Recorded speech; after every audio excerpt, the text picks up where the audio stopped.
आज हम लोग इलेक्ट्रिसिटी स्टार्ट करने जा रहे हैं, चलो स्टार्ट कर लेते हैं। तो ये सब तो आप लोगों ने करके देखा होगा, है ना, किया है ये, ऐसा होते हुए देखा है, खाली ये वीडियो में ही देख रहे हो? देखा होगा, सबने देखा होगा, ऐसा होता है एक्चुअल में, ठीक है। अच्छा, ये वाला एक्सपेरिमेंट किसी ने किया है क्या इससे पहले? देखो ध्यान से,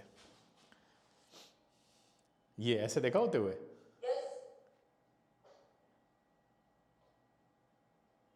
है ना? अब देखिए यहाँ पे ये दोनों प्लेट्स रिपेल कर रही थी और हाथ पे अट्रैक्ट कर गई वो। अभी देखेंगे आगे ऐसा क्यों हो रहा है। अच्छा, ये वाला देखो ध्यान से,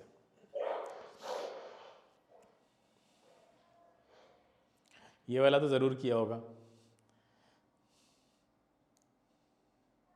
ये। हम्म हम्म। अच्छा, एक और देखते हैं। ये आपका कैन है कोल्ड ड्रिंक का। अब देखिए क्या ये भी अट्रैक्ट होता है? ये ऐसा चलाया कैन? चलो अब करके देख लेना, ये भी ऐसा होगा। ये देखो देखो क्या हुआ। ये सब जो चीज़ें देख रहे हो तुम, ये स्टैटिक इलेक्ट्रिसिटी के एग्जाम्पल हैं। किसका एग्जाम्पल है? स्टैटिक इलेक्ट्रिसिटी के। स्टैटिक इलेक्ट्रिसिटी मतलब ये कहीं ना कहीं देखने में तो जादू जैसा लग रहा है, ठीक है। तो पहले भी लोगों के सामने ऐसे जादू हुए हैं। सबसे पहले ऐसे मतलब किसने देखा था? तो एक इंसान था ग्रीस में, काफ़ी पहले की बात है। मतलब जैसे यहाँ पे लिखा हुआ 600 BC, यानी आज से अगर हम सोचें तो करीब 2600 2700 पहले की, यानी 2500-3000 पहले की साल, 2500-3000 साल पीछे चले जाइए। तब एक इंसान था जिसके बारे में मतलब बताया जाता है, जहाँ से ये सिलसिला शुरू हुआ। उसका नाम था थेलीस ऑफ मिलाइटस। तो वो क्या कर रहा था, वो एक दिन अपने जो घोड़ा है उसके ऊपर एक मतलब सब्सटेंस था, उसको बोलते हैं एम्बर। वो एम्बर को रब कर रहा था। तो वो उसने देखा कि वो कई जगह अलग अलग स्टोरी लिखी हुई, कई जगह लिखा हुआ है कि स्ट्रॉ जो है वो उस पर चिपकने लगा। मतलब वो जो एम्बर था वो उसके ऊपर रब कर रहा था घोड़े पर। तो एक जगह लिखा हुआ है कि बिल्ली के ऊपर रब कर रहा था, तो बिल्ली पूरे घर में जहाँ जहाँ घूम रही थी, वो घर में जितनी चीज़ें थी हल्की फुल्की, यानी पेपर था और भी जो भी पीसेस थे, वो सब उसकी बॉडी पे चिपकते जा रहे थे। तो ये सबसे पहला एक्सपीरियंस था कि ये मतलब ऐसा क्यों हो रहा है कि हम किसी चीज़ को रब करते हैं तो वो चीज़ों को अपने साइड पे अट्रैक्ट करना क्यों स्टार्ट कर देती है। तो इसके बारे में आगे फर्दर काफ़ी फिर जो डेवलपमेंट हुए उनको हम लोग एक स्टोरी की तरह देखते हैं। सबसे पहले जैसे हमने बताया था कि थैलीस ऑफ मिलाइटस को ये एक्सपीरियंस हुआ। इस स्टोरी में घोड़े वाला एग्जाम्पल लिया गया है कि वो अपने घोड़े के ऊपर उसको रब कर रहा था। अब नीचे देखिए स्ट्रॉ पड़ा हुआ है, तो अब जब ये घोड़े की बॉडी पे इसको रब कर रहा है, तो ये जो आपका एम्बर है, जो इसके हाथ में जो सब्सटेंस है जिसको हम एम्बर बोल रहे हैं, ये अपने साइड पे स्ट्रॉ के पीसेस को अट्रैक्ट कर रहा था। तो इसको उसने इलेक्ट्रॉन कहा। इस अट्रैक्शन की वजह से इसका नाम क्या दिया? इलेक्ट्रॉन बोला, ठीक है। फिर आगे कुछ टाइम के बाद, मतलब काफ़ी टाइम के बाद, करीब 1600 में लंदन में ये एक और मतलब बंदे थे वहाँ पे, उनका नाम था विलियम गिलबर्ट। इन्होंने भी ये रबिंग करके और फिर उससे काफ़ी सारे सब्सटेंस को इसकी तरफ अट्रैक्ट करना स्टार्ट किया। मतलब पहले थैलीस ऑफ मिलाइटस के टाइम पे तो खाली स्ट्रॉ है या हल्की फुल्की चीज़ें थी, लेकिन इन्होंने और चीज़ों को भी इस एम्बर की तरफ अट्रैक्ट करके बताया कि ये इसके अंदर एक प्रॉपर्टी होती है। उस प्रॉपर्टी का नाम दिया इन्होंने इलेक्ट्रिक, ठीक है। उन्होंने इलेक्ट्रॉन बोला था, यहाँ पे इलेक्ट्रिक नाम आया। उसके बाद और थोड़ा सा कुछ साल के बाद, 40-50 साल के बाद, एक और मतलब वहाँ पे साइंटिस्ट तो नहीं कह सकते, लेकिन हाँ मतलब जो भी थे जिन्होंने भी इसके बारे में आगे रिसर्च की, तो उन्होंने मतलब फिर हमें एक चीज़ और बताई कि जैसे एक इलास्टिक होती है, वो इलास्टिक के अंदर क्या प्रॉपर्टी होती है कि वो आगे पीछे चली जाती है, यानी अपना शेप रिगेन कर लेती है अगर आप उसको खींचें। क्या बोलते हैं उसको? हम इलास्टिसिटी बोलते हैं, है ना। तो वैसी ही प्रॉपर्टी एम्बर के अंदर पाई जाती है और उसको हम बोलते हैं इलेक्ट्रिसिटी। बस इन्होंने खाली नाम दिया आके, ठीक है। अब मेन काम इन्होंने किया, ठीक है। दुफे इनका नाम था और ये फ्रेंच के थे, फ्रांस के थे। इन्होंने क्या किया, इन्होंने कुछ सब्सटेंसेस लिए और उसको एम्बर से रब किया, और रब करने के बाद उनको दो ग्रुप्स में बांट दिया। अच्छा, दो ग्रुप्स में क्यों बांट दिया? क्योंकि उनको रबिंग अलग अलग चीज़ों से की गई थी। दो ग्रुप में बांट दिया, और वो दोनों ग्रुप क्या थे वो बहुत इंटरेस्टिंग है। यानी कुछ चीज़ें ली और उनको, कुछ चीज़ों को एक तरह की सब्सटेंस से रब किया, कुछ चीज़ों को दूसरे तरह के सब्सटेंस से रब किया, फिर उनको आपस में एक दूसरे के पास लाए। तो कुछ लोग अट्रैक्ट कर रहे थे, कुछ रिपेल कर रहे थे, उसके बेसिस पे उन्होंने दो ग्रुप बना दिए। ठीक है। एक ग्रुप में उन लोगों को रखा जो आपस में रिपेल करते थे, ठीक है, ऐसे सब्सटेंस जो रबिंग के बाद एक दूसरे से दूर जाने की कोशिश करते हैं, उनको एक ग्रुप में रखा, और दूसरे ग्रुप में भी ऐसे लोगों को रखा जो आपस में रिपेल करते थे, ठीक है। अब आइए देखते हैं वो ग्रुप क्या था, बहुत इंटरेस्टिंग है। देखिए, अब एक ग्रुप देखिए यहाँ पे, अब ये कैसे बना, पता कैसे किया बेटा, कैसे पता किया? अब मान लीजिए ये सारी चीजें हैं, इनको रब किया, अब हर एक दो चीज से चेक करने की कोशिश की गई। जैसे पहले मान लीजिए दो चीजों को लिया, वुल और क्वार्ट्ज को लिया, अब इनको देखा तो ये एक दूसरे से दूर जा रहे थे। उसके बाद फिर इन्होंने उठाया, ठीक है, दो ग्रुप इस बेसिस पे बना दिए। देखिए, एक ग्रुप ये हो गया, एक ग्रुप ये हो गया। अब जब सेम ग्रुप के दो चीजों को उठाते हैं तो वो रिपेल कर रही हैं, यानी क्वार्ट्ज और लेदर को उठाओगे और उनको पास लाने की कोशिश करोगे तो वो दूर जाने की कोशिश करेंगे। इसी तरह से अगर आप रेजिन और वुड को उठाएंगे और उनको पास लाएंगे तो वो दूर जाने की कोशिश करते हैं। लेकिन अगर हम दोनों अलग अलग ग्रुप से ना, इस ग्रुप की चीज को उठाएं और फिर एक इस ग्रुप की चीज को उठाएं, फिर उसको पास लाते हैं, तो देखो क्या होता है। जैसे हमने मान लेते हैं यहां से रबर और वैक्स को उठाया, बताइए क्या होगा, यहां पे क्या होगा? हाँ, नहीं, अब यहीं पे गलती होती है। देखो, रबड़ और वैक्स आए कहां से, आए कहां से? देखो पहले, अभी देखो, अभी हमने समझाया कि दो ग्रुप बनाए हैं, एक ग्रुप के अंदर जो चीजें हैं वो आपस में एक दूसरे से कैसे रिएक्ट करेंगे, अट्रैक्ट करेंगे या रिपेल करेंगी? क्या करेंगे? रिपेल करेंगे। अब ध्यान से देखो, अब हम यहाँ चूज करने जा रहे हैं कि इन दोनों बॉक्सेस में इनमें से कौन से ग्रुप से कौन सी चीज आ रही है, ध्यान से देखना। अब बताओ क्या होगा, रिपेल होगा, अट्रैक्ट होगा? हाँ, फिर अभी भी कुछ लोग अट्रैक्ट बोल रहे हैं, अभी भी कुछ लोग अट्रैक्ट बोल रहे हैं। सेम ग्रुप से निकल के गए हैं, रबड़ और वैक्स सेम ग्रुप से गए हैं ना निकल के। अच्छा, सेम ग्रुप से निकल के गए हैं तो अट्रैक्शन कैसे होगा? रिपल्शन होगा ना। बोलो, ये दूर भाग जाएंगे। क्लियर है? अब आगे देखते हैं। अब हम क्या करते हैं, इधर से ले लेते हैं दोनों से अलग अलग ग्रुप से। अब बताओ क्या होगा? हाँ हाँ, क्लियर है। तो उन्होंने इस तरह से एक क्लासिफिकेशन पर किसी न किसी रिजल्ट पे पहुंचे ही है, ठीक है। बिल्कुल इनिशियल से हम आपको समझा रहे हैं कैसे चीज़ें शुरू हुई थी, ठीक है। अब यहाँ पे देखिए आपके सामने एक दो ग्लास रॉड, एक ग्लास रॉड है, उसको हमने सिल्क के साथ रब किया। एक इबोनाइट की रॉड है, ठीक है, उसको हमने फर के साथ रब किया। इबोनाइट ऐसे समझ लो जैसे पेंसिल के अंदर वो होती है ना ब्लैक कलर की रॉड होती है ना, जिससे आप लिखते हैं, पेंसिल के अंदर होती है, जो वुड से कवर्ड होती है, उस टाइप से समझ लीजिए कोई रॉड है, इबोनाइट की रॉड। अब एक को फर से रब किया, एक को सिल्क से रब किया। ग्लास को सिल्क से रब किया, इबोनाइट को फर से रब किया। इनके ऊपर जो चार्जेस डेवलप होंगे वो कैसे होंगे? क्या ये अट्रैक्ट करेंगे रबिंग के बाद एक दूसरे को, या रिपेल करेंगे? क्या करेंगे? हैं? अच्छा, चलो फिर करके देख लेते हैं एक्सपेरिमेंट। देखिए ध्यान से, ये देखिए, ये सिल्क क्लॉथ है और हम ग्लास रॉड को रब कर रहे हैं, तो हमें नतीजा क्या मिल रहा है? यहाँ लिखा हुआ है, क्या है, क्या कर रहे हैं ये एक दूसरे को? हाँ, अगर हम दो ग्लास रॉड ले लें और दोनों को सिल्क क्लॉथ से रब करें तो वो दोनों रिपेल करते हैं। यहाँ से हम क्या नतीजा निकला, क्या रिजल्ट निकला? रिजल्ट ये निकला कि अगर आप किसी एक रॉड को, दो रॉड ले लीजिए आप, दोनों सेम काइंड की होनी चाहिए, और उनको सेम क्लॉथ से अगर रब करते हैं तो इसका मतलब उनके ऊपर सेम चार्जेस डेवलप हो रहे हैं, है ना?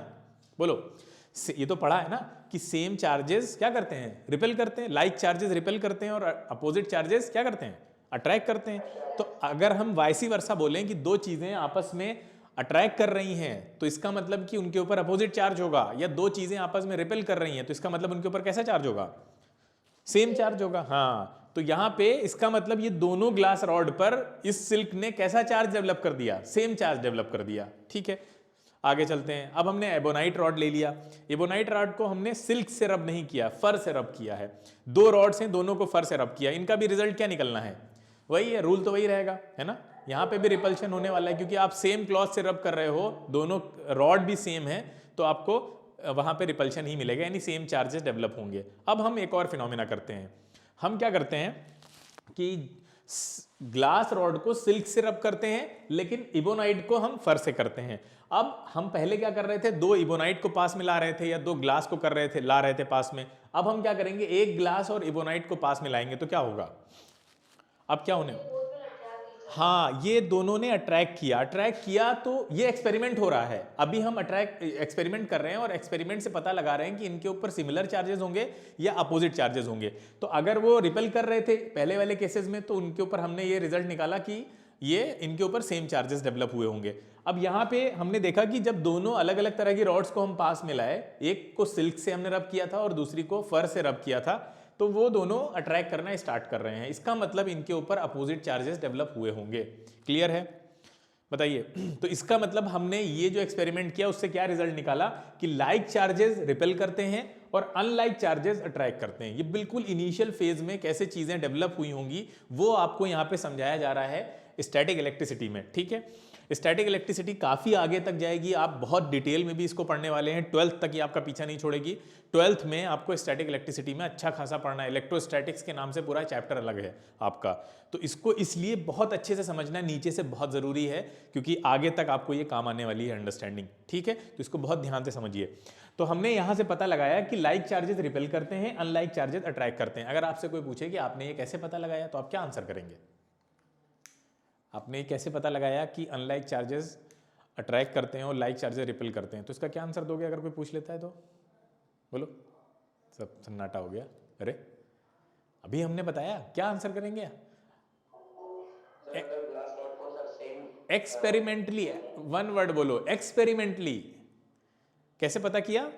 एक्सपेरिमेंटली पता किया। हाँ ठीक है, हमने एक्सपेरिमेंटली पता किया है। अगर आपसे कोई पूछता है कैसे पता चला इसके बारे में, किसी किताब में लिखा था वहां से पढ़ के आंसर कर दिया आपने कि वहां पढ़ा था हमने, नहीं, आप बोलेंगे एक्सपेरिमेंटली पता किया गया है। एक्सपेरिमेंटली ये पता चला कि लाइक चार्जेस रिपेल करते हैं और अनलाइक चार्जेस अट्रैक्ट करते हैं। तो वन वर्ड याद रखिएगा, एक्सपेरिमेंटली पता चला है। आगे चलते हैं हम लोग। तो दो तरह के चार्जेस हो गए, एक पॉजिटिव, एक का नाम रख दिया गया नेगेटिव। ठीक है, अब ये नाम किसने रखा? ये करंट इलेक्ट्रिसिटी में वैसे हम आपको बताते हैं, वैसे समझ लीजिए इनका नाम रखा था बेंजामिन फ्रैंकलिन ने। ठीक है, उनके टाइम पे, वैसे उनके नाम से भी प्रमोट होता है या उन्हीं के टाइम पे किसी ने रखा था। ठीक है, तो ये एक का नाम दे दिया पॉजिटिव, दूसरे का नाम दे दिया नेगेटिव। अब पॉजिटिव चार्ज क्या होगा? Charge on a glass rod, जो मतलब मान लेते हैं कि एक पे तो मतलब दोनों पे अपोजिट आया होगा ना, तो एक पे पॉजिटिव चार्ज, पॉजिटिव किस पे आया है? ग्लास पे पॉजिटिव आया है और इबोनाइट पे नेगेटिव आया है। अब देखो ये चीज हायर क्लासेस में जाके पढ़ोगे कि भाई दो रॉड्स थी, ठीक है, एक पे पॉजिटिव आया, एक पे नेगेटिव, ऐसा क्यों आया? मतलब एक ऐसी क्या खास बात हुई कि इसके ऊपर पॉजिटिव आया? हाँ, ये क्या होता है, वर्क फंक्शन होता है कि पॉजिटिव चार्ज किसके ऊपर आता है? जो इलेक्ट्रॉन लूज करेगा। ठीक है, और नेगेटिव चार्ज किसके ऊपर आएगा? जो इलेक्ट्रॉन गेन करेगा, यानी एक्सेस में उसके पास इलेक्ट्रॉन है, यही दिखा रहा है उसके ऊपर जो डोमिनेंस है नेगेटिव चार्ज का। तो ये ऐसा क्यों होता है कि कोई अगर उसको आप दो चीज़ों को आपस में रब कर रहे हैं तो एक लूज करेगा, दूसरा ही गेन करेगा।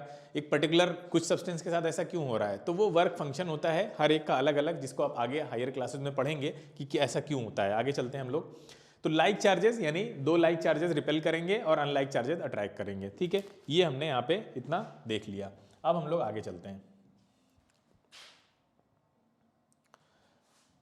हाँ ठीक है, अब देखिए एक चार्ज दूसरे चार्ज पे कैसे इफेक्ट डालता है, उसको कैसे अपने साइड खींच लेता है या अपने से दूर भगा देता है, जबकि दोनों एक पर्टिकुलर डिस्टेंस से काम कर रहे हैं।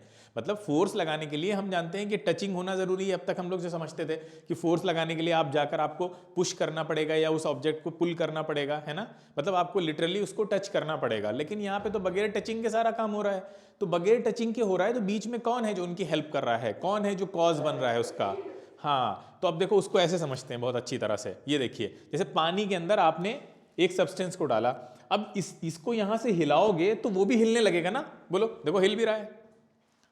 मतलब उसको जाकर टच नहीं किया आपने। मान लेते हैं दो बलून्स थे यहाँ पे, ठीक है, एक बलून को आपने हल्का सा झटका दिया तो यहां से ये भी हिलना शुरू हो गया, है ना, जबकि उसको हमने लिटरली जाके टच नहीं किया। कैसे हिलने लगा? समझिए, इसने क्या किया, इसने अपनी जगह पर खड़े खड़े वाइब्रेट होकर वेव्स जनरेट कर दी ना। देखो वेव्स निकल रही हैं, वो वेव्स आगे गई और उन वेव्स ने इसको भी वाइब्रेट कर दिया, उसको भी हिला दिया।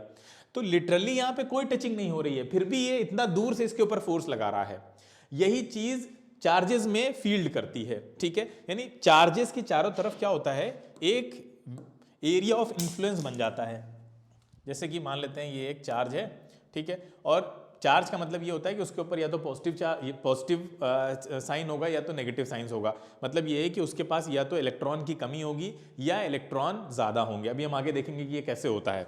तो किसी के ऊपर भी अगर जैसे पॉजिटिव चार्ज है ये, तो इसके चारों तरफ एक फील्ड बन जाती है। फील्ड का मतलब ये होता है कि इनविजिबल एरिया होता है, एरिया ऑफ इन्फ्लुएंस होता है कि उतने हिस्से में अगर कोई दूसरा चार्ज पार्टिकल आएगा तो वो उसको, अगर वो माइनस का है तो इसको खींच लेगा, और अगर वो प्लस का है, मान लेते हैं कोई चार्ज पार्टिकल प्लस का है, तो ये क्या करेगा, इसको रिपेल कर देगा। जैसे कि स्पाइडर वाला इस एग्जांपल से आप समझते हैं कि स्पाइडर होता है, उसका एक वेब होता है, तो वो स्पाइडर क्या करता है, सारा काम अपना वेब से करवाता है।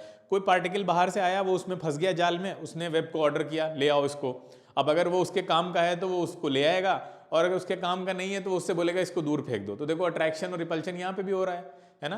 कौन कर रहा है, स्पाइडर खुद जाके नहीं कर रहा है, किससे करवा रहा है, वेब से करवा रहा है। तो बिल्कुल ऐसे ही समझिए कि चार्ज पार्टिकल दूसरे चार्ज पार्टिकल पे फोर्स लगाता है, खुद जाके नहीं लगाएगा, अपनी फील्ड से बोलेगा तुम लगाओ।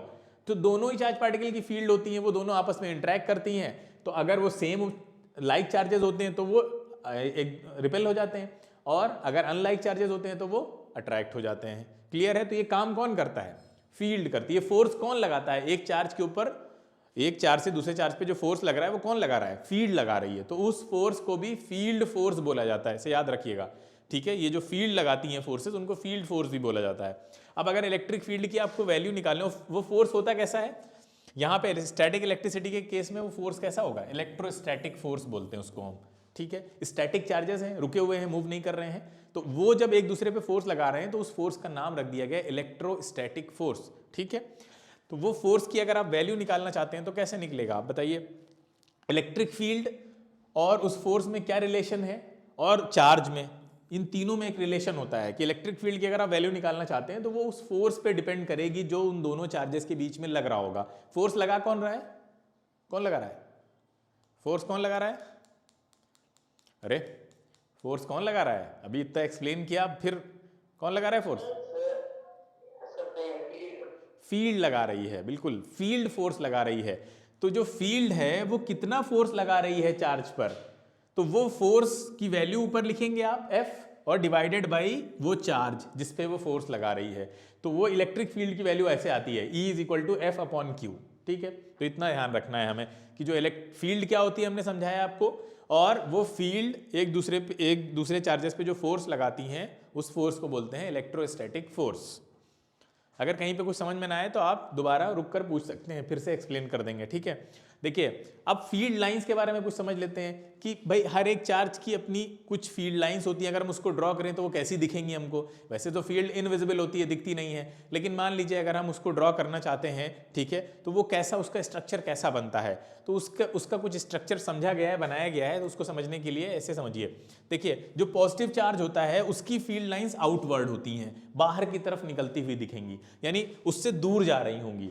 और इसी तरह से जब कोई नेगेटिव चार्ज होता है उसकी फील्ड लाइंस ऐसी दिखेंगी आपको, यानी अगर आप उसका शेप बनाना चाहें तो ऐसा लगेगा कि वो अंदर की तरफ आ रही हैं, इनवर्ड प्रोजेक्टेड होंगी। तो बस इतना याद रखिए कि पॉजिटिव की जो फील्ड लाइंस होंगी वो कैसी होंगी, आउटवर्ड, बाहर की तरफ निकलती हुई, और जो नेगेटिव की फील्ड लाइंस होंगी वो कैसी होंगी, इनवर्ड प्रोजेक्टेड होंगी, अंदर की तरफ एरो बने हैं। ठीक है, तो इतना ध्यान रखना है। अगर मान लो हम पॉजिटिव नेगेटिव को पास रख देते हैं, ऐसे देखिए, अगर हम पॉजिटिव नेगेटिव को पास रख दें तो इससे तो फील्ड लाइंस बाहर निकल रही हैं, अभी हमने बताया आपको, और नेगेटिव में क्या होता है, फील्ड लाइंस अंदर की तरफ आ रही होती हैं। ठीक है, तो इसको पास रख के कुछ ऐसा स्ट्रक्चर भी बनाया जा सकता है कि इससे फील्ड लाइंस निकली और यहां जाके एंड हो गई, ऐसे, इस तरह से, और ऐसे ही होता है। अगर आप दो पॉजिटिव नेगेटिव को पास रखें तो उनकी फील्ड लाइंस कुछ ऐसी आपको दिखेंगी कि पॉजिटिव से फील्ड लाइंस निकलती जा रही हैं, ठीक है, और वो जाके कहाँ एंड होंगी, आपकी नेगेटिव में जाके इस तरह से एंड हो रही होंगी, ये। ठीक है, आगे चलते हैं हम लोग। अब देखिए यहाँ पे एक एक्सपेरिमेंट दिखा रहे हैं आपको, देखिए ध्यान से। हमने बलून को रब किया और रब करके हम, देखो पानी गिर रहा है यहाँ से, ठीक है, अब उसके पास लेकर आए, ये देखिए अट्रैक्ट होता दिख रहा है पानी बलून की तरफ, सबको दिख रहा है? हाँ, अच्छा एक चीज और देखने की कोशिश करो कि हम बलून को जब बहुत पास ला रहे हैं तो पानी और तेजी से उसकी तरफ अट्रैक्ट हो रहा है, ऐसा हो रहा है क्या? जब दूर ले जा रहे हैं तो अट्रैक्शन कम हो रहा है, जब पास ला रहे हैं तो अट्रैक्शन बढ़ रहा है। ये दिखा नहीं दिखा? हम ये नहीं पूछ रहे हैं क्यों, ऐसा दिख रहा है आपको या नहीं दिख रहा है, सिर्फ इतना बताइए, रीजन नहीं पूछ रहे हैं। हाँ हाँ, तो ऐसा क्यों हो, सबसे पहले फिर से देखिएगा ध्यान से, मतलब प्रैक्टिकल दिखाया जा रहा है आपको कि होता है ऐसा, ऐसा नहीं है बुक में लिखा हुआ है इसलिए पढ़ लिया आपने। देखिए दोबारा देखिए, जब हम बलून को थोड़ा दूर रखें अट्रैक्शन फिर भी हो रहा है, लेकिन जितना तेज पास लेकर आ रहे हैं उतना और तेज वो उसकी तरफ जा रहा है। ये देखिए,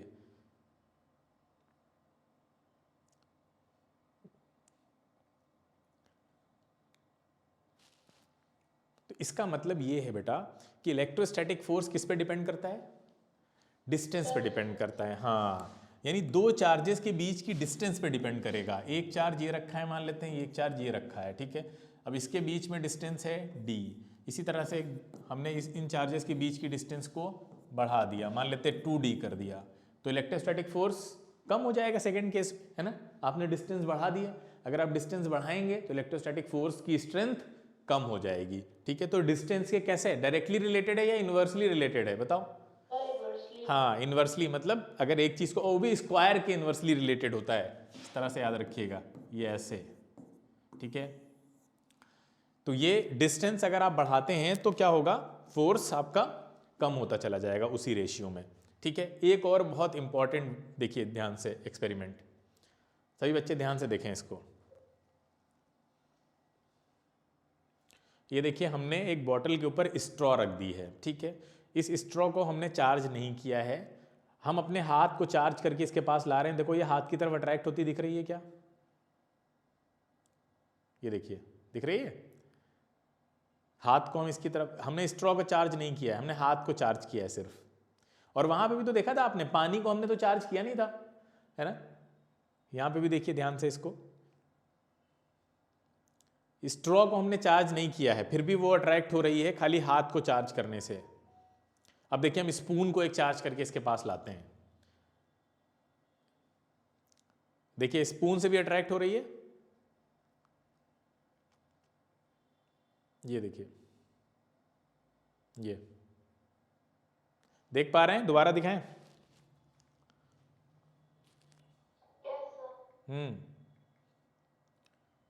देखिए, देखिए इससे बहुत इंपॉर्टेंट कंक्लूजन निकालना है अभी हम लोग को। एक बार और देखिए,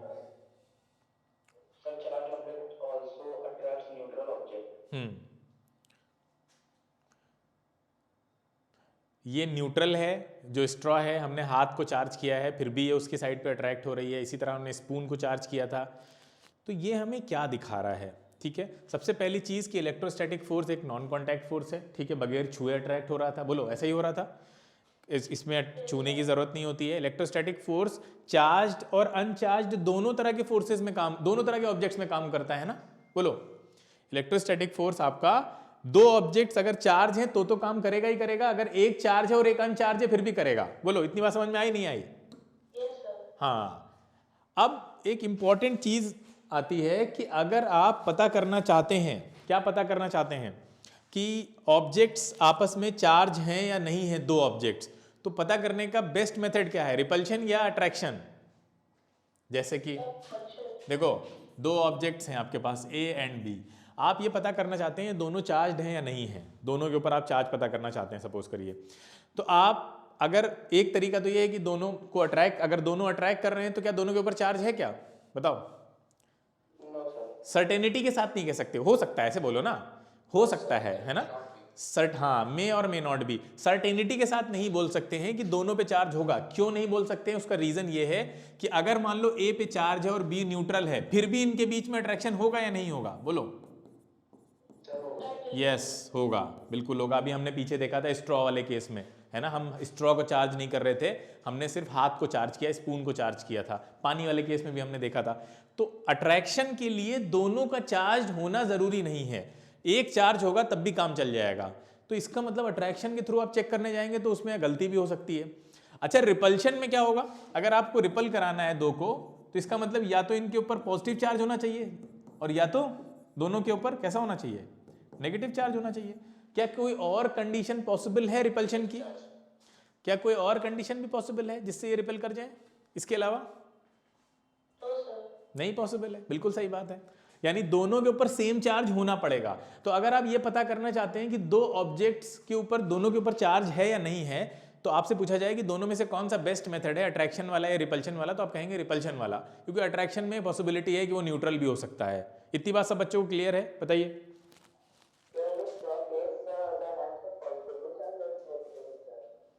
क्या कह रहे हो बेटा? आवाज तुम्हारी बहुत गूंज रही है, मतलब थोड़ा धीरे बोलो, या कुछ कोई और बच्चा अगर उसको समझ में आ रहा है तो वो एक्सप्लेन कर दे। मतलब बहुत ज़्यादा गूंज रही है, तो क्लियर नहीं हो पा रहा है तुम क्या पूछ रहे हो या क्या बोल रहे हो।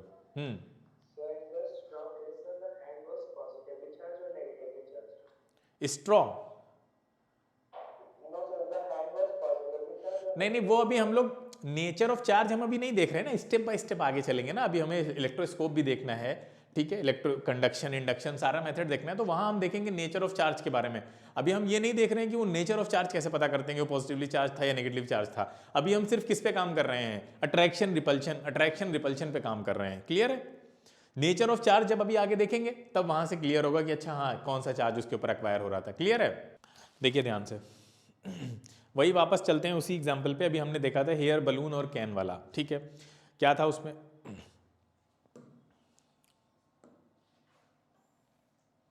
हाँ ये देखिए, आपने देखा कि ये अट्रैक्शन यहाँ पे काम कर रहा था, दोनों में आपने देखा, ठीक है।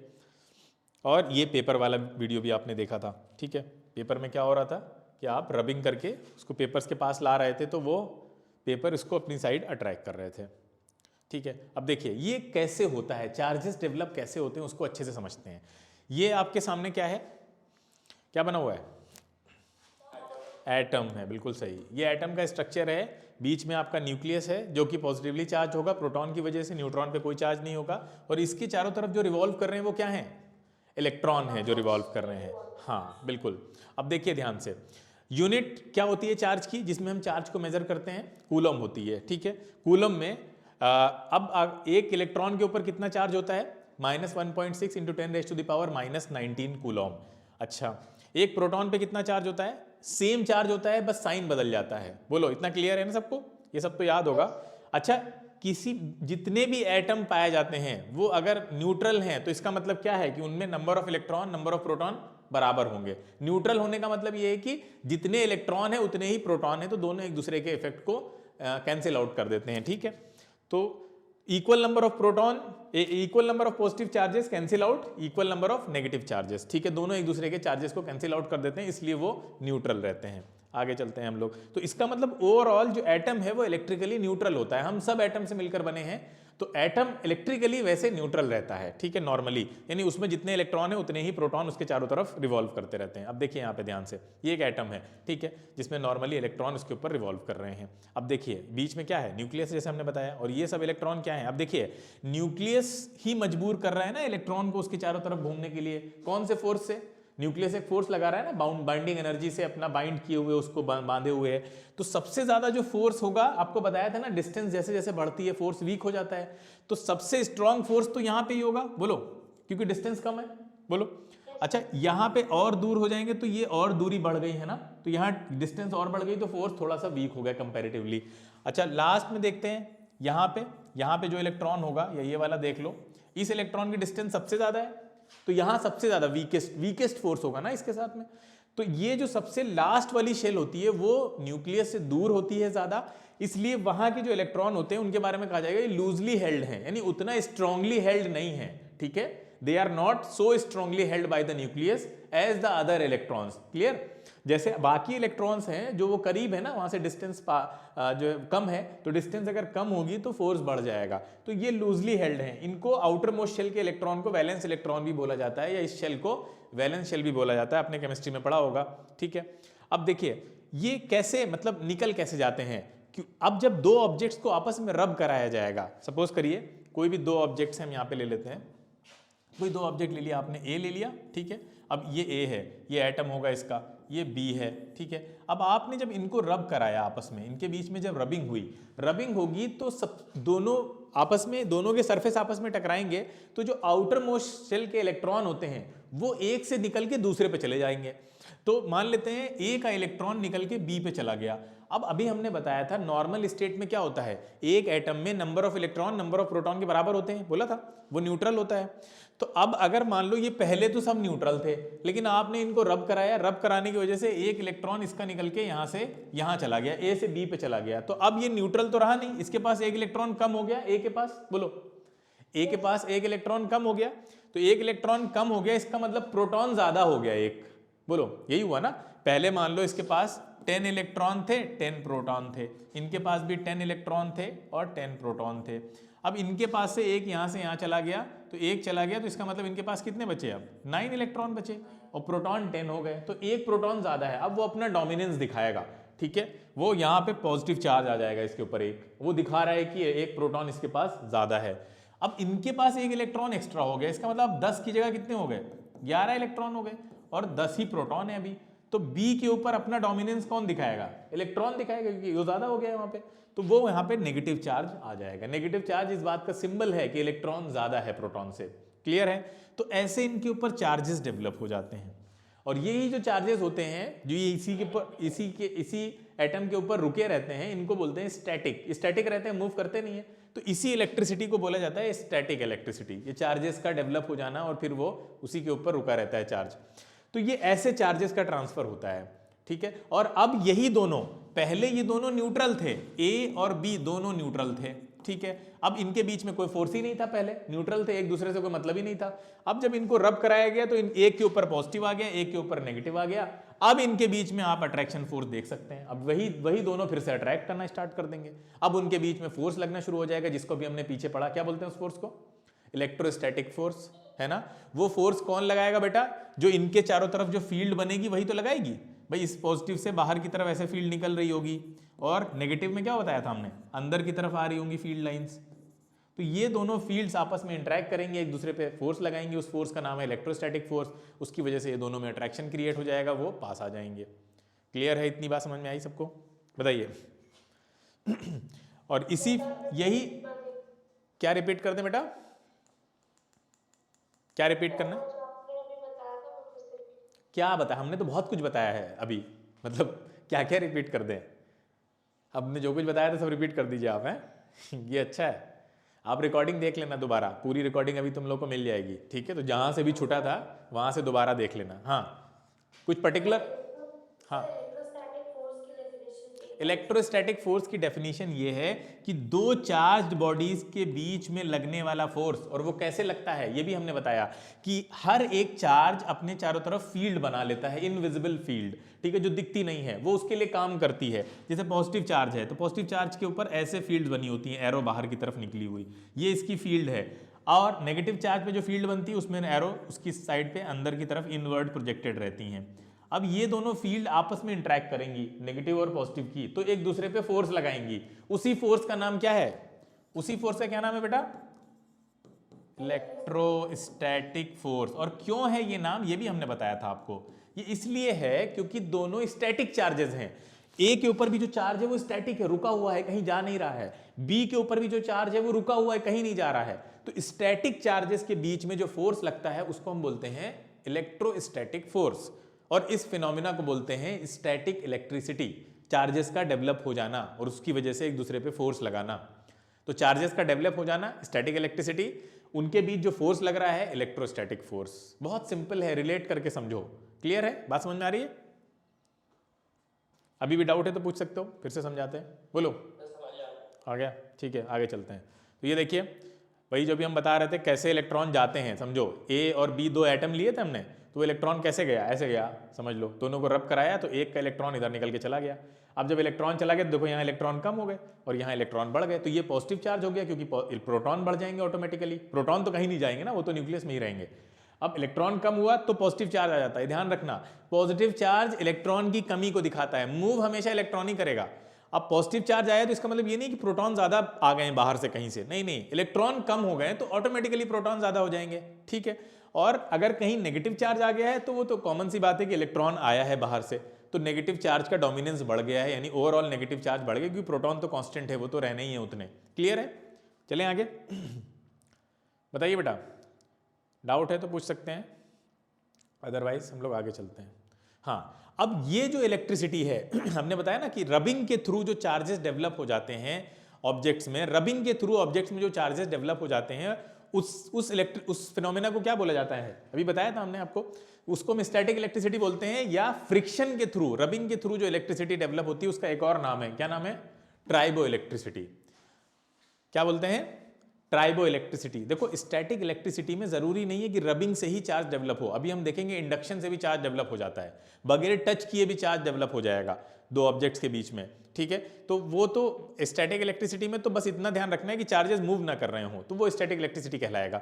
उसमें भी फर्दर क्लासिफिकेशन ये है कि अगर रबिंग के थ्रू चार्ज डेवलप हुआ है तो उसका एक अलग नाम है, उसको बोलते हैं ट्राइबो इलेक्ट्रिसिटी, ठीक है। हम लोग जब चलते हैं ग्राउंड पे तो हमारा पैर जमीन से रब करता है नहीं करता है भाई, जब हम चल रहे हैं ग्राउंड पे तो आपका जो पैर है वो भी इससे रबिंग कर रहा है, और रबिंग करने की वजह से आपके पैर और ग्राउंड के बीच में क्या होगी, रबिंग होगी, तो इलेक्ट्रॉन ट्रांसफर होंगे नहीं होंगे, बताओ।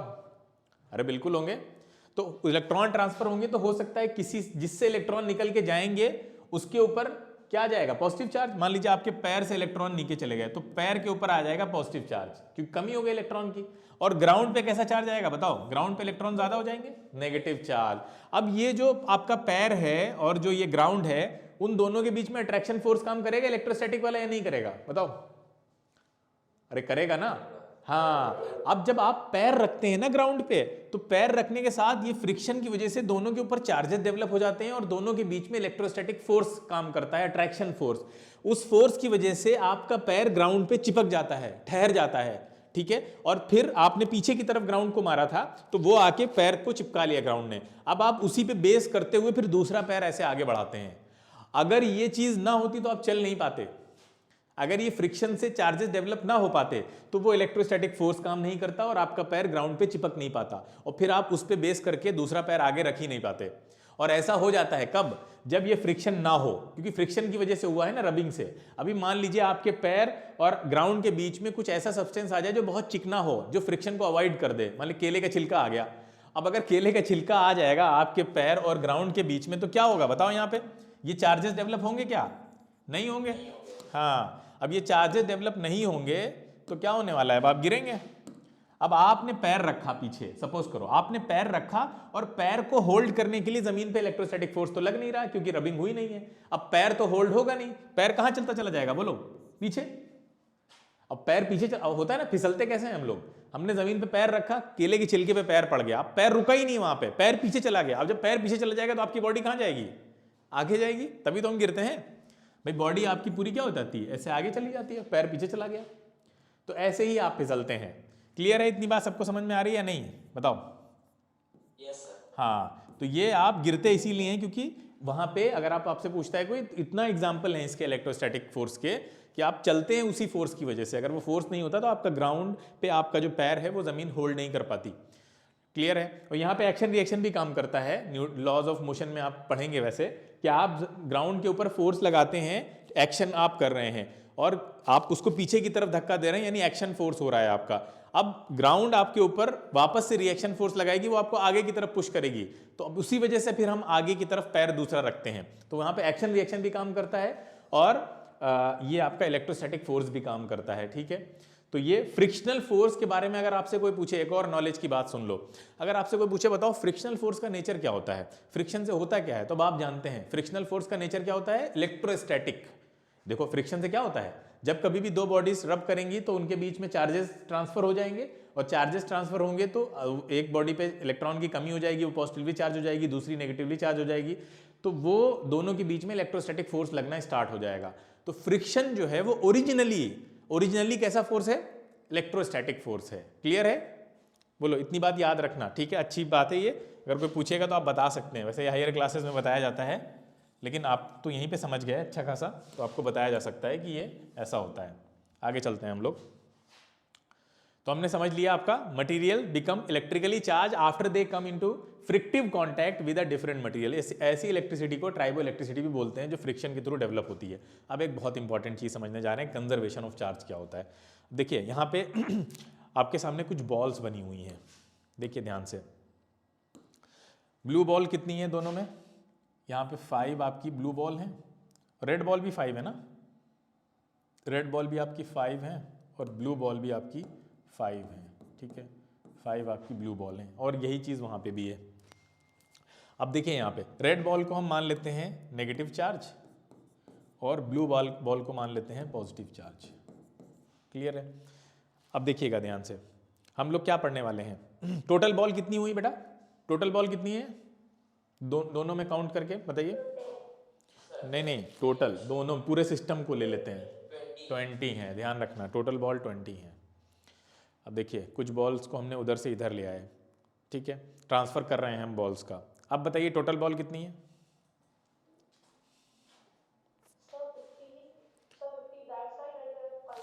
टोटल बॉल पूछ रहे हैं बेटा, टोटल 20 ही हैं, ठीक है। कंजर्वेशन ऑफ चार्ज समझने जा रहे हैं हम लोग, ठीक है। यानी आप बॉल को एक जगह से निकाल के देखिए, अब हम यहाँ से यहाँ ले आए, अब बताओ टोटल बॉल कितनी है? 20 ही हैं। मतलब हम लोग कैसे भी ट्रांसफ़र कर दें, देखिए बॉल्स को हम इधर से उधर ले जा रहे हैं, ये तो हो रहा है कि दोनों में चेंज हो रहा होगा। जैसे अभी मान लेते हैं यहाँ पे कितना है, 5, आपकी कितनी है, 5 रेड बॉल्स हैं और कितनी है ब्लू बॉल्स, शायद 4 हैं यार। तो ये तो हो सकता है कि इंडिविजुअली कम कम ज़्यादा हो रहा है, ठीक है। इसके पास मान लेते हैं नेगेटिव, अगर हम लाल को नेगेटिव मान रहे हैं और ब्लू को पॉजिटिव मान रहे हैं, तो कभी ऐसा होगा कि इसके पास नेगेटिव चार्ज ज़्यादा होगा, कभी इसके पास पॉजिटिव चार्ज ज़्यादा होगा। लेकिन अगर आप दोनों को काउंट करेंगे, दोनों के टोटल चार्जेस को देखेंगे, तो वो कभी कम ज़्यादा हो सकते हैं क्या? वो तो उतने ही रहेंगे। तो इसको बोलते हैं conservation of charge. Conservation of charge का सिंपल मतलब यही है कि पूरे यूनिवर्स में, ऐसे समझो, पूरे यूनिवर्स में जितने एटम हैं, सबके अंदर जितने इलेक्ट्रॉन हैं, जितने प्रोटॉन हैं, उन सब का अगर हम सम करें, वो बराबर रहेगा, कभी नहीं बदलेगा। यानी पूरे यूनिवर्स में जितने इलेक्ट्रॉन पाए जाते हैं उतने ही प्रोटॉन पाए जाते हैं। यानी पूरा यूनिवर्स इलेक्ट्रिकली न्यूट्रल है। यानी प्रोटॉन उसके इफेक्ट को न्यूट्रॉन के, सॉरी, इलेक्ट्रॉन के इफेक्ट को नलीफाई कर देते हैं, कैंसिल आउट कर देते हैं। लेकिन हाँ, ये ज़रूर हो सकता है कि थोड़ी देर के लिए आप बॉडीज़ को चार्ज कर लेते हैं, किसी बॉडी में ज़्यादा इलेक्ट्रॉन हो जाते हैं, किसी में कम हो जाते हैं, ऐसा पॉसिबल है। जैसे यहाँ पे हो रहा था ना कि आपने बॉल्स को इधर से उधर किया, तो किसी में ज़्यादा बॉल हो गई थोड़ी देर के लिए, किसी में कम बॉल हो गई। तो ये टेम्परेली तो चार्जेस की शिफ्टिंग पॉसिबल है, लेकिन पूरे यूनिवर्स में अगर आप टोटल सम निकालेंगे कभी भी वो बदलेगा नहीं। मतलब ये है कि ना तो कोई एडिशनल चार्ज पूरे यूनिवर्स में डाला जा सकता है और ना ही वहां से कोई चार्ज निकाल के डिस्ट्रॉय किया जा सकता है। यानी जो बैलेंस है प्रोटॉन और इलेक्ट्रॉन का, वो कभी भी डिस्टर्ब नहीं किया जा सकता है। इसी को बोलते हैं कंजर्व रहना, ठीक है। जो चीज कंजर्व है, जो डिस्ट्रॉय नहीं की जा सकती, ठीक है, जो उसमें फर्दर एडिशन सब्ट्रैक्शन पॉसिबल नहीं है, जितना है उतना ही रहेगा। क्लियर है? तो उसको बोलते हैं conservation of charge. Total system का चार्ज कभी भी बदलेगा नहीं, इंडिविजुअली हो सकता है, किसी के पास कभी ज्यादा है, किसी के पास कम है, थोड़ी देर के लिए, ठीक है, आपने टेम्परेरी कर लिया है। ओवरऑल आप कुछ नहीं कर सकते। ट्रांसफर हो सकता है, लेकिन आप परमानेंटली ना ऐड कर सकते हैं कुछ और ना ही निकाल सकते हैं। क्लियर है इतनी बात? कंजर्वेशन ऑफ, समझ में आया चार्ज? हाँ। अब ये क्वेश्चन पूछ रहा है, क्या क्वेश्चन है बेटा? Why don't we exert electrical force on other bodies? कोई आंसर करेगा इसका?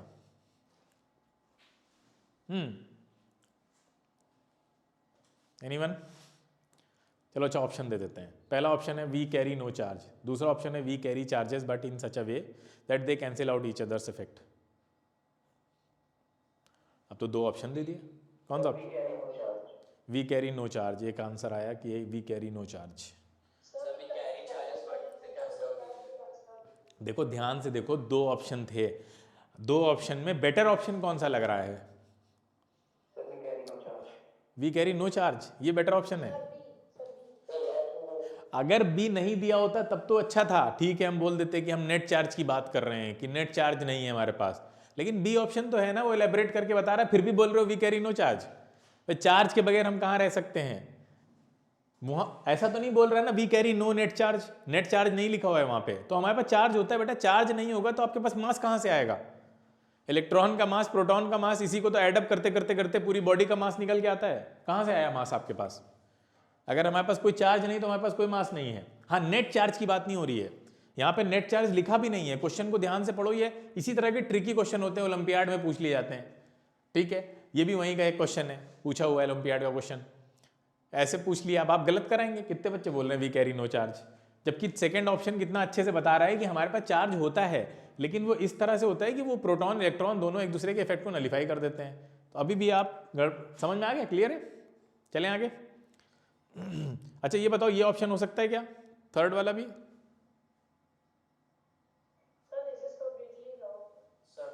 हाँ, मतलब अब एटम से ही तो हम मिलकर बने हुए हैं। बोल रहा है how can a person exert electrical forces, only atoms do that, ठीक है, ऐसे ऑप्शंस भी रहते हैं। चलिए एक और क्वेश्चन आपके सामने, ध्यान से देखिए। वैसे हमने इसका आंसर हिंट में कर दिया है आपको, अभी बताओ।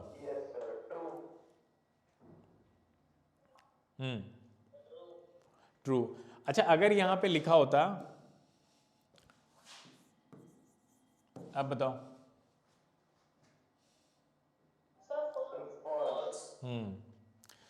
तो एक जरा सी चीज ऐड कर दी हमने और वो पूरा स्टेटमेंट गलत हो गया। चार्ज तो हो सकता है, नेट चार्ज नहीं होगा बॉडी पे। क्लियर है? बात समझ में आ रही है? हाँ, नेट चार्ज का मतलब क्या हुआ, चलो बताते हैं। नेट चार्ज का मतलब ये होता है, अभी हमने क्या किया था, ए और बी को रब कराया था। बोलो, ए और बी को रब कराया था हमने। अच्छा, ए और बी के पास चार्जेस थे पहले से या नहीं थे? थे ना। अरे इलेक्ट्रॉन प्रोटॉन की तरह देखा जाए तो चार्जेस थे, लेकिन वो दोनों एक दूसरे के इफेक्ट को कैंसिल आउट कर रहे थे, तो ये दोनों क्या थे? न्यूट्रल थे। बोलो। अरे बेटा बंद कर लो माइक। न्यूट्रल थे, बोलो। न्यूट्रल थे ना दोनों, ए और बी दोनों न्यूट्रल थे, दोनों न्यूट्रल थे। अब आपने जब रब कराया तो एक इलेक्ट्रॉन ए से निकल के बी पे चला गया था रबिंग की वजह से, ठीक है। अब इलेक्ट्रॉन निकल के चला गया तो ए के ऊपर कैसा चार्ज आया था? पॉजिटिव। और बी के ऊपर कैसा चार्ज आया था? नेगेटिव। क्लियर है? तो ये जो किसी भी ऑब्जेक्ट के ऊपर जो चार्ज आपको दिखता है वो दिखाता है कि उसके पास नेट चार्ज है। नेट चार्ज का मतलब ये नेट पॉजिटिव है, ये नेट नेगेटिव है, यानी इसके पास एक प्रोटॉन एक्स्ट्रा है, इसके पास एक इलेक्ट्रॉन एक्स्ट्रा है। इसको बोलते हैं नेट चार्ज। जब बैलेंस बिगड़ जाए, प्रोटॉन और इलेक्ट्रॉन का जो बैलेंस बना हुआ है वो जब बिगड़ जाएगा, डिस्टर्ब हो जाएगा, यानी दोनों में से कोई भी एक ज्यादा हो जाए या कोई भी एक कम हो जाए, तो वहां पे नेट चार्ज डेवलप होता है। क्लियर है? बात समझ में आ रही? नेट चार्ज किसको कहते हैं? हाँ, अब अगर ये नेट चार्ज नहीं होगा तो ये न्यूट्रल हो जाएंगे, फिर ये न्यूट्रल कहलाएंगे। अगर बैलेंस बना हुआ है तो वो न्यूट्रल है, बैलेंस बिगड़ गया तो नेट चार्ज आ गया। ठीक है, आगे चलते हैं हम लोग। हाँ, चार्ज इज क्वांटाइज्ड। क्वांटाइज्ड का मतलब क्या है समझते हैं। क्वांटाइज्ड का मतलब क्या है? क्वांटाइज्ड का मतलब ये होता है कि चार्ज का जब ट्रांसफर होता है, अभी देखो चार्ज का ट्रांसफर हुआ था या नहीं हुआ था? ए और बी में रब कराया हमने, तो रबिंग की वजह से चार्ज ट्रांसफर हुआ, एक इलेक्ट्रॉन निकल के चला गया। इसी तरह से एक से ज्यादा इलेक्ट्रॉन भी जा सकते थे निकल के। तो वो कह रहा है कि इलेक्ट्रॉन का जो ट्रांसफर होता है वो एक पर्टिकुलर क्वांटिटी में होता है, ऐसा नहीं होता है कितना भी इलेक्ट्रॉन निकल के चला जाएगा। जैसे कि हम एग्जांपल ये दे रहे हैं आपको कि आप मार्केट गए, आपको मार्केट से जो है वो फल खरीदना था, तो आपको सेब खरीदना था सपोज करिए, तो आप 1 केजी सेब लेने गए, तो 1 केजी सेब मिलेगा नहीं मिलेगा? बोलो। आप अगर मांगे तो 1 केजी सेब दे दो, देगा नहीं देगा? मार्केट में मिल जाएगा, है ना। अच्छा, अगर हम बोलें कि हमको 4 सेब खरीदना है, 1 केजी सेब नहीं चाहिए, 4 सेब मिलेगा नहीं मिलेगा? बोलो। 4 मिल जाएगा। अच्छा, 1 सेब मिलेगा या नहीं मिलेगा? 1 सेब मांगे जाके अगर तो मिल जाएगा। अच्छा ठीक है, अगर हमारे पास बिल्कुल पैसे नहीं है, हम आधा सेब मांगे जाके उससे, तो देगा वो? आधा सेब नहीं देगा, है ना, आधा सेब नहीं देगा। अच्छा, इसी तरह से बाकी, जैसे हम 1 केला लेने जाएं तो दे देगा, चलो आधा केला नहीं देगा, बोलो देगा क्या? आधा केला नहीं देगा, आधा संतरा नहीं देगा, ठीक है। अच्छा, इसी तरह से कुछ पूरी पूरी क्वांटिटीज में जो नहीं देगा, जैसे कि अंगूर होते हैं, तो अंगूर भी 1 अंगूर मिलेगा क्या? 1 अंगूर को खरीदने जाए, 1 अंगूर दे दो, 4 अंगूर दे दो, देगा? भगा देगा, ठीक है। ऐसे ही मान लेते हैं कोई मिठाई की शॉप है, मिठाई की शॉप पे आप मिठाई लेने गए, तो मिठाई वाले के यहाँ जो डब्बे थे, यानी जो बेचता था, उसने अपने यहाँ डब्बे बनवा रखे थे 1 केजी के, कि हम 1 केजी के ही डब्बे में देते हैं मिठाई। अब आप वहाँ पे खरीदने गए मिठाई, कि आपने बोला कि 5 किलो मिठाई दे दो, 5 किलो मिठाई दे देगा वो या नहीं देगा? कैसे कैसे देगा? 1-1 किलो के 5, हाँ बिल्कुल। अच्छा, आपने कहा 4.5 किलो मिठाई दे दो, देगा? नहीं देगा, है ना। 5.5 किलो, 1.5 किलो नहीं देगा, बोलो। नहीं, क्यों? क्योंकि उसके पास जो डब्बे का साइज है ना, वो 1 केजी के मल्टीपल में ही है। 1 ले लो, 2 ले लो, 3 ले लो, ऐसे तो दे देंगे, 1 के इंटीग्रल मल्टीपल में दे देगा वो। लेकिन कुछ ऐसी क्वांटिटीज हैं जिनको वो चाह कर भी नहीं दे सकता। मान लो किसी को मिठाई चाहिए, उसने कहा मैं तुम्हारे यहाँ से बहुत मिठाई लूंगा, ठीक है, तो 20 किलो मिठाई मतलब ले लूंगा मैं, लेकिन उसने साथ में कंडीशन लगा दी कि 20.5 चाहिए हमको, तो वो नहीं दे पाएगा, है ना। 20.5 उसके पास नहीं है डब्बा। अगर आप ये कंडीशन लगाएंगे तो वहां पे वो फुलफिल नहीं होने वाली है, भले ही आप 20 नहीं 20 खरीद लीजिए, कितने भी खरीद लीजिए डब्बे। तो ऐसे ही इलेक्ट्रॉन का जब ट्रांसफर होता है तो उसमें भी क्वांटिटी फिक्स है, कि इलेक्ट्रॉन जब जाएगा तो इलेक्ट्रॉन का एक चार्ज कितना था, अभी पीछे आया था, याद है किसी को? कितना चार्ज था इलेक्ट्रॉन का?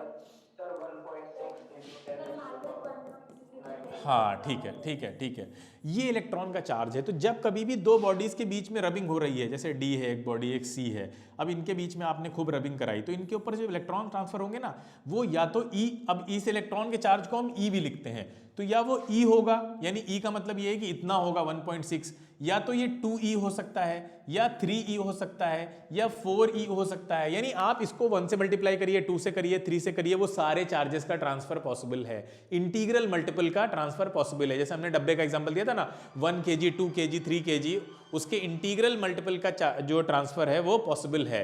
क्लियर है बात? बोलिए। तो लेकिन अगर वो आपसे बोले कि बताओ 6.2 इंटू 10⁻⁹, बताओ ये चार्ज ट्रांसफर होगा या नहीं? क्या आंसर होगा बताओ? ये चार्ज 6.2 इंटू 10⁻⁹, ये चार्ज ट्रांसफर होगा या नहीं होगा? बताओ। नहीं होगा। क्यों नहीं होगा? सर क्योंकि 1.6 के मल्टीपल में हाँ, 16 का टेबल पढ़ा होगा सबने भाई। 16 के टेबल में ये नहीं आता है, 3.2 आता है, ठीक है, और क्या आता है 4.8 आता है, 6.4 आता है, और क्या आता है 8 आएगा, और क्या आएगा 9.6 आएगा, 11.2 आएगा, है ना? बोलो, ये सब आएंगे, लेकिन ये नहीं दिख रहा है कहीं पे। इसी तरह से अगर हम आपसे बोलें कि बताइए क्या 4.2 मिलेगा? 4.2 नहीं जाएगा। तो ध्यान रखना है, ऐसे क्वेश्चन पूछे जाते हैं, ठीक है। इसी तरह से 16 के जितने भी मल्टीपल होंगे, अगर आपसे बोलता है 8 जा सकता है क्या? जा सकता है, ठीक है। 16 5 जा, देखो 8 आ भी रहा है वहाँ पे, 8 जा सकता है, 9.6 जा सकता है, 6.4 जा सकता है। तो 1.6 का मल्टीपल होना चाहिए। इसी को बोलते हैं क्वांटाइजेशन ऑफ चार्ज। चार्ज किसी भी क्वांटिटी में ट्रांसफर नहीं हो जाएगा, चार्ज एक पर्टिकुलर क्वांटिटी में ही ट्रांसफर होगा। इतनी बात क्लियर है सबको? बताइए जल्दी से। हाँ हाँ, हमेशा हमेशा, इसी को बोलते हैं क्वांटाइजेशन, ठीक है। जैसे आपको मिठाई नहीं मिलेगी, है ना, जैसे मिठाई वाला एग्जांपल दिया था, याद होगा, 1.5 किलो मिठाई नहीं मिलेगी आपको, 1 इलेक्ट्रॉन का चार्ज इतना है, ठीक है। अब इसमें इसी से फॉर्मूला बन गया Ne। अगर आपसे को पूछता है कितने इलेक्ट्रॉन जो चार्ज ट्रांसफर है वो कैसे हो सकता है, तो आप कहेंगे 1e हो सकता है, 2e हो सकता है, 3e हो सकता है, 4e हो सकता है, तो सो ऑन करके एक फॉर्मूला बनाया गया Ne, जहाँ पे n को हमें मानना पड़ेगा क्या? इंटीजर। n को हमेशा इंटीजर लेना है। इंटीजर तो सबने पढ़ रखा होगा, बोलो इंटीजर क्या होता है? 1 2 3 4, ठीक है, सब इंटीजर हैं। बीच की वैल्यू नहीं ले सकते, फ्रैक्शनल वैल्यू नहीं ले सकते, ठीक है, डेसिमल में वैल्यू नहीं ले सकते। क्लियर है? किसकी? n की नहीं ले सकते। चार्ज की वैल्यू अपनी डेसिमल में आ सकती है, उससे कोई लेना देना नहीं है। चार्ज की वैल्यू 1.6 है, लेकिन n जो उससे पहले लगाएंगे आप, वो आप डेसिमल में नहीं ले सकते, मतलब 1.5e पॉसिबल नहीं है। क्लियर? बात समझ में आ रही है? n की वैल्यू 1.5 नहीं ले सकते आप, e की वैल्यू 1.6 है, उससे कोई लेना देना नहीं। 1.6 को जब मल्टीप्लाई करेंगे तो वो किसी डेसिमल से मल्टीप्लाई नहीं करेंगे, कभी भी किसी फ्रैक्शन से नहीं करेंगे, होल नंबर से करेंगे हमेशा। क्लियर है? चलते हैं आगे। तो n को हमेशा इंटीजर लेना है आपको। कितना टाइम बचा है हमारे पास? क्या हम एक और टॉपिक, टाइम ओवर हो गया? तो फिर अब हम लोग इलेक्ट्रोस्टैटिक इंडक्शन कंडक्शन, ये फिर हमें नेक्स्ट टर्न पे करना पड़ेगा, ठीक है। दूसरी क्लास का भी टाइम हो गया है। तो बहुत इंटरेस्टिंग वे में हम कंडक्शन, कैसे हम चार्ज करते हैं बॉडीज़ को, कंडक्शन, इंडक्शन, ठीक है। फिर इलेक्ट्रोस्कोप के बारे में भी बहुत अच्छे से आप स्टैटिक इलेक्ट्रिसिटी को समझेंगे, ताकि आपका बेस बन जाए आगे तक के लिए, क्योंकि हमने बताया ना ये बहुत आगे तक आपको काम आने वाला है। तो कुछ अच्छी चीज़ें भी, एक्स्ट्रा चीज़ें भी बताने की कोशिश करेंगे। टाइम वैसे कम है, और जो साउंड चैप्टर आ रहा है आपका, वो भी हम पूरी तरह से कंप्लीट करा देंगे। तो डोंट वरी, आपको क्या करना है, हमने बताया था अभी स्टार्टिंग में, आपको सिलेबस भेजना है पूरा। जब क्लासेस सारी हो जाएंगी आपकी, इसके बाद मैथ्स की क्लास है वो हो जाएगी, तो फिर आपको क्या करना है, सिलेबस जो भी आ रहा है टेस्ट में, वो पूरा सिलेबस कोई भी एक बच्चा मुझे पूरा सा लिस्ट बनाकर भेज दीजिए। जितने भी सब्जेक्ट आपको यहाँ पढ़ाए जाने वाले हैं, ज्योग्राफी, हिस्ट्री, सिविक्स, उसमें भेज सकते हैं, बाकी PCMB का। तो वो फिर हम जो भी टीचर आपको आगे पढ़ाएंगे, वो उस बात का ध्यान रखेंगे कि पहले वो चैप्टर आपको करा दिए जाएँ जो टेस्ट में आने वाले हैं, ताकि आप उसमें भी अच्छा स्कोर कर सकें। ठीक है बेटा? बाकी इसकी रिकॉर्डिंग आपको मिल जाएगी, रिकॉर्डिंग देखिए, नोट्स बनाइए, ठीक है, नोट्स प्रॉपर आपको बनाने हैं। और अगर एक्स्ट्रा क्लास लगाने की ज़रूरत हुई, मान लेते हैं कि आपकी जो एग्ज़ाम आने वाला है उससे पहले अगर हम जल्दी कोर्स पूरा करने के लिए, तो एक्स्ट्रा क्लासेस भी आपकी हो सकता है MWF में लगें, हो सकता है, उसकी इन्फॉर्मेशन आपको अलग से चली जाएगी। अदरवाइज जो शेड्यूल गया है उसके अकॉर्डिंग आपको रेडी रहना है, ठीक है। बाकी कोई डाउट हो तो आप पूछ सकते हैं मैसेज करके। अब आप वेट करिए अगली मैथ्स की क्लास के लिए, लिंक आपको आ जाएगा। इस लिंक से ज्वाइन नहीं होना है, वो दूसरा लिंक आपको आएगा, क्योंकि वो क्लास दूसरी जगह से होगी। ठीक है बेटा, चलिए।